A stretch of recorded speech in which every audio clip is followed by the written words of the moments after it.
Looking for less screen time next week, maybe for the couple weeks after that as well. Registered dietitian and arts educator Michelle Jaelin has a few hands-on March break ideas. Let's get to the cookies first because we'll need that to fuel the art lesson. Yes, right? Of course. So I love the maker movement, which is a movement where you make things.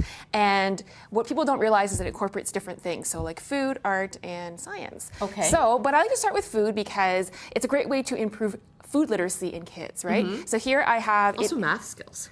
Yes, that's right. The baking and the measuring, yes, that kind of yeah. stuff. So here we have some cookies here. This is an oatmeal cranberry chocolate chip cookie.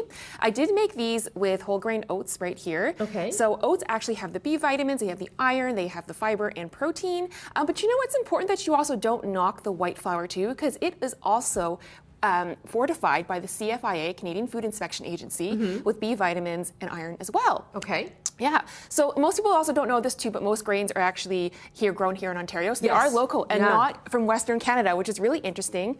So this recipe should be linked up on your site for the segment. Okay, CHCH.com. Yeah, and then we also have more at goodandeverygrain.ca. I'm going to be having those as a snack. Yes, afterwards. for sure. Okay, now to the art, because you're an arts educator. I always forget that about you, that you're so multifaceted. Thank you. That's very, very kind of you to say. So we're going to be doing these actual like butterfly things here. It's actually very simple. It's with a coffee filter. Okay. So what we're going to do is we're going to grab our washable markers, and you're going to grab markers, and I'm going to show you. We're just going to color the coffee filter.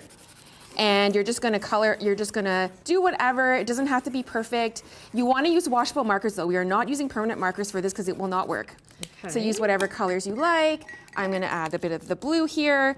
And then we are just, and it will go through, so you want to make sure you have some plastic on the bottom. Yep, so that's why you've got that there. And then when that is done, and you can keep going with yours, but I'm going to show you this one here. When that is done, what you're going to do is you're going to spray it with water.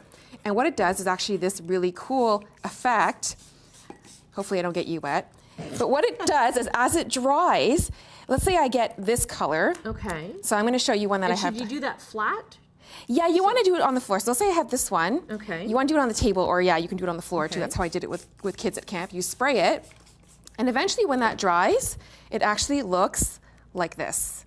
Cool. Yes. Okay, so I'm just going to spray mine now. Yes, so you can spray yours too. Okay. And then the colors will diffuse. It's like a really cool tie-dye effect. And then when that dries, I'm going to take this coffee filter, I'm going to pinch it in the middle. You can do it the fancy way, like a fan, or you can just pinch it together like this. I'm going to grab a clothespin, just a regular clothespin with your clothes, and then I am going to put it like this. I'm going to add some pipe cleaners as the antennae. Right. I put some magnet on the back, and you can stick it on the fridge. It's like a fridge magnet right there. Good idea. Yes. And then afterwards too, like you can just put those in the composter.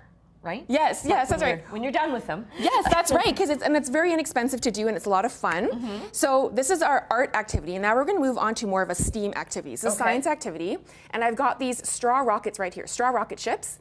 And what I did is I got this design off the internet, just a picture of a rocket ship, and I colored it and I cut it out so it looks like that.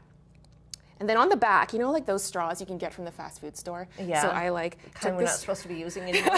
Use them for art. Stuck it on the back, tape it on the back right there, and then I'm taking a smaller straw, and that's going to go into the larger straw. Yes. So like that. Yeah. And then what we're going to try and do is we're going to try and launch our rocket.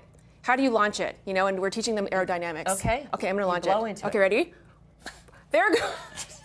So we're going to learn about gravity. Gravity and aerodynamics. And make sure they're not sharing straws. Right? That's right. Yes. That's very important. But that's a really good way to teach science as well, science, art, and food to kids. Okay, for great March break. idea. And then you've got the little rocks there that you Yes, painted, so these you've got all kinds of. These I painted rocks, so it's better to prime them first with some white, and then after I went over with acrylic paint. This is a more time-consuming activity, so it's a good way to kill time. So people are not just, you know, they're not just watching TV, they're doing some art stuff. And always a good idea to just kind of give the kids some basic ideas and just let them go, right? Yes, let Their them own go. creativity. Yep. Get them away from the screens and the iPads, you know, give them stuff to do, and then you never know what they'll create. While they're eating cookies. Okay, thank you, Michelle. Thank you, Annette. Okay, these aren't just TV cookies, right? I can actually. Yes, you can actually eat them. Yes, well, that's for you guys.